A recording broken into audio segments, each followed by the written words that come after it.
우리 이사야 5장 18절에서 30절까지의 말씀을 함께 보시겠습니다. 이사야 5장 18절에서 우리 30절까지 한 절씩 나누어 읽도록 하겠습니다.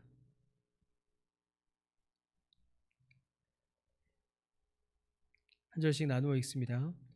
거짓으로 끈을 삼아 죄악을 끌며 수레줄로 함같이 죄악을 끄는 자는 화 있을진저.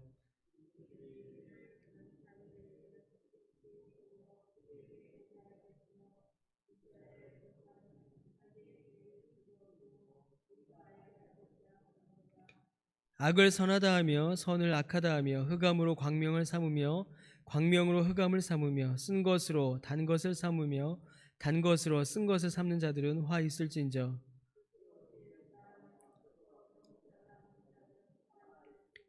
포도주를 마시기에 용감하며 독주를 잘 빚는 자들은 화 있을진저.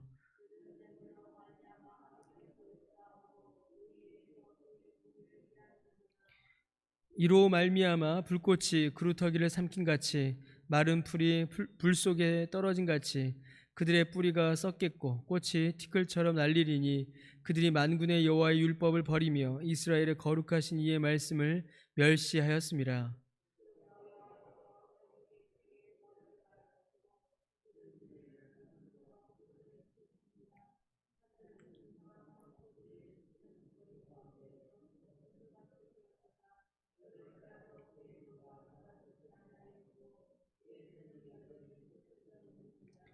또 그가 기치를 세우시고 먼 나라들을 불러 땅 끝에서부터 자기에게로 오게 하실 것이라.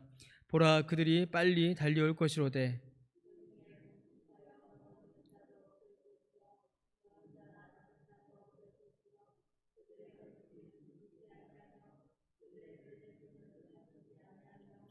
그들의 화살은 날카롭고 모든 활은 당겨졌으며 그들의 말굽은 부싯돌 같고 병거 바퀴는 회오리 바람 같을 것이며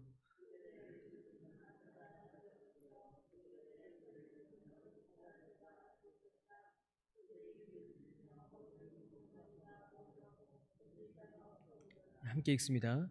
그날에 그들이 바다 물결 소리같이 백성을 향하여 부르짖으리니 사람이 그 땅을 바라보면 흑암과 고난이 있고 빛은 구름에 가려서 어두우리라.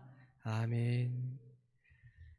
오늘 우리가 함께 읽은 이 본문의 말씀은 특별히 18절에서 우리 23절까지의 말씀은 25절까지도 이렇게 포함이 되겠네요. 이 말씀은 어떤 특정한 대상을 가리키고 있습니다. 이스라엘 사람들의 범죄, 더하여 이스라엘의 지도자들의 죄악을 하나님께서는 이사야 입술을 통하여서 강하게 질책하셨습니다. 오늘 본문도 특별한 어떠한 대상을 가리켜서 하나님께서 그들의 잘못과 그들의 죄를 강하게 질책하시는 것을 볼 수 있습니다. 내용을 봐서는 평범한 사람들이 아닙니다. 그들의 특징은 특별히 이제 18절에서 23절을 보시면 지혜와 거짓말로 그들의 특징을 설명할 수가 있습니다. 거짓말로 사람들을 죄악으로 이끌고 사람들을 속이는 자들에 대하여서 하나님께서는 강하게 그들의 죄를 질책하시고 그들에게 심판을 선언하십니다. 우리 18절부터 그 특징이 나타납니다. 거짓으로 끈을 삼아 죄악으로 이끈다라고 되어 있고요. 20절 말씀에 보시면 악을 선하다, 선을 악하다, 어둠을 빛으로, 빛을 어둠으로 속이고 또 단 것을 쓴 것으로, 쓴 것을 단 것으로 이렇게 말하는 자들입니다. 21절 보시면 스스로 지혜롭다 하고 똑똑하다라고 자랑하는 자들입니다. 22절에 보시면 하나님께서 주신 지혜를 합당하게 쓰는 것이 아니라 인간의 쾌락을 위해서 오용하는 자들이고, 또 23절을 보시면 공정한 재판은 하나님의 뜻을 실현하는 것입니다. 그런데 뇌물로 그 재판을 굽게 하여서 악인을 의롭다 하고 의인의 공의를 훼손하는 것, 이런 특징들이 나타납니다. 하나님께서 주신 지혜를 하나님의 뜻을 드러내고 실현하는 일이 아니라 거짓말하고 악을 행하며 의인을 괴롭히는 일에 쓰는 자들을 가리키고 있습니다.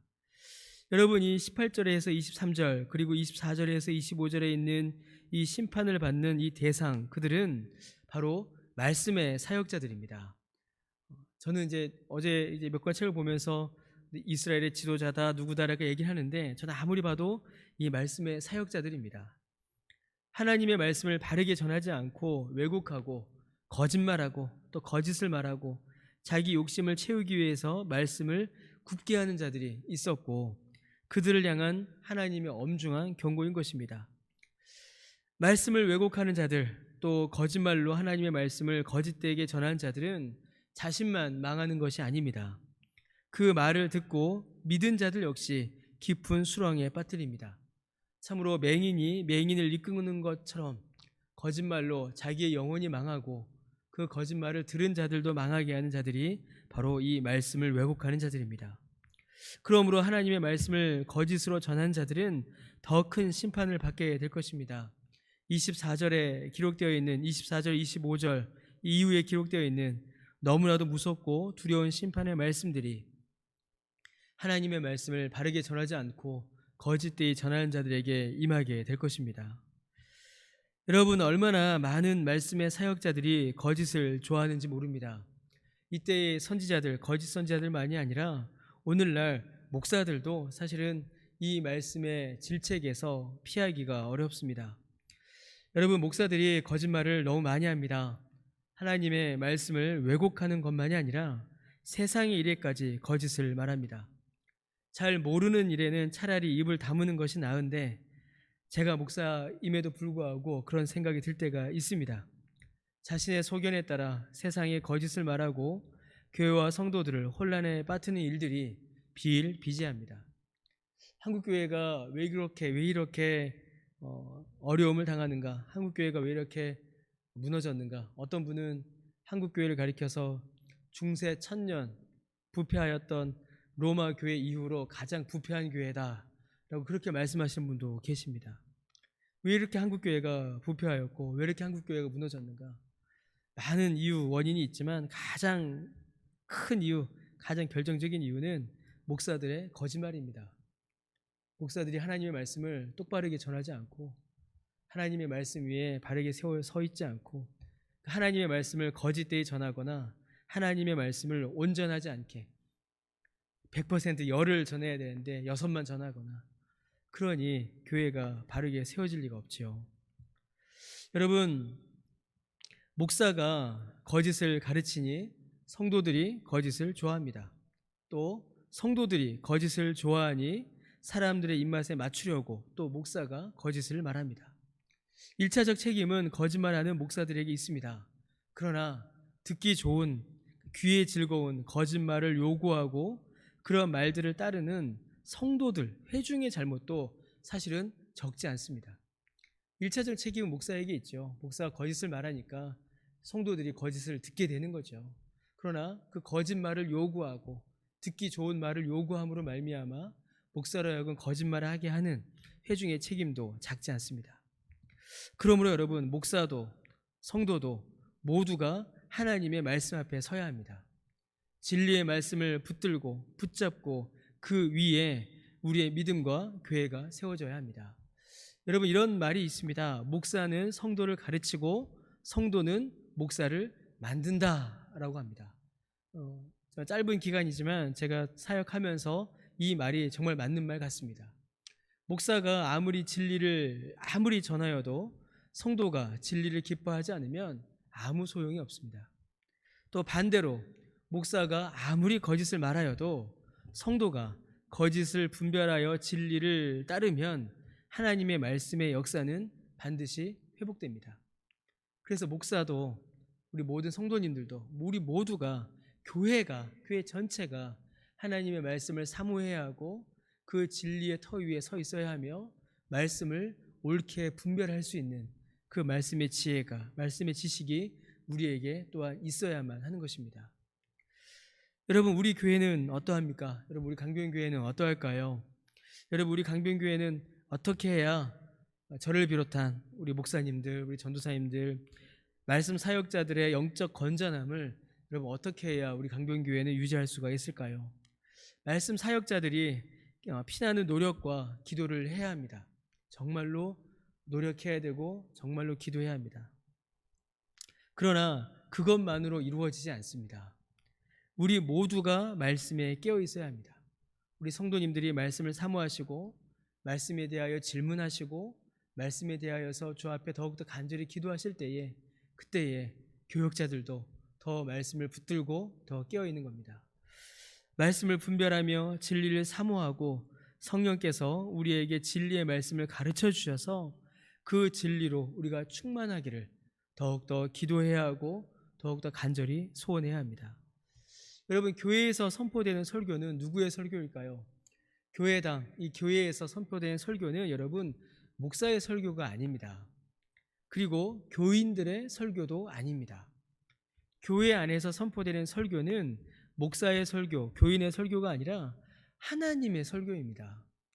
하나님께서 이 교회당 안에서 목사를 사용하셔서 성도들에게 주의 말씀을 설교하시는 일, 여러분 이것이 교회의 설교입니다. 그래서 목사의 설교라고 하지 않고 교회의 설교라고 하는 겁니다. 하나님께서 교회를 말씀의 통로로 사용하시기 때문이죠. 여러분, 하나님의 말씀이 우리 교회 안에 더욱더 충만하기를, 그래야 진리의 말씀이 온전히 선포되며 우리 모두가 진리 위에 견고히 세워지기를 위해서 우리가 더욱더 간절히 기도해야 할 때입니다. 코로나19로 인하여서 많은 어려움이 이제 교회 안에 닥치고 있습니다. 이때에 우리에게 남는 것이 무엇인가? 많은 목사님들이 이런저런 이야기들을 하십니다. 그런데 공통적으로 남는 것은 결국에는 하나님의 말씀이다라는 그런 결론에 도달하게 됩니다. 우리가 할 수 있는 게 없잖아요. 뭐 이벤트를 할 수도 없고 모임도 할 수도 없고 뭘 할 수가 없습니다. 그러면 이때 우리의 신앙을 유지하게 하는 것, 마지막으로 남은 거 하나, 설교입니다. 하나님의 말씀과 듣는 설교. 그럼 이 말씀이 우리 안에 견고히 세워질 때에 우리의 믿음이 더욱더 분명히 세워질 것입니다. 이를 위하여 더욱더 함께 기도해 주시고 함께 말씀 위에 세워져 가시는 저 여러분 우리 모두가 되시기를 주님의 이름으로 간절히 축원합니다. 함께 기도드리겠습니다. 하나님, 우리 강변교회를 불쌍히 여겨 주시옵소서. 주께서 말씀의 사역자로 부르신 우리 모든 교역자들을 주님께서 불쌍히 여겨 주옵시고 말씀의 은혜를 더하여 주시며 피나는 노력과 기도로 주의 말씀 위에 바르게 세워질 수 있도록 주님, 저를 불쌍히 여겨 주옵시고 저를 비롯한 모든 교역자들에게 주의 은혜를 더하여 주옵소서. 하나님, 우리 모든 성도님들에게 동일한 은혜를 허락하여 주옵소서. 말씀을 사모하는 마음을 더하여 주시고 말씀을 분별하는 지혜를 더하여 주옵소서.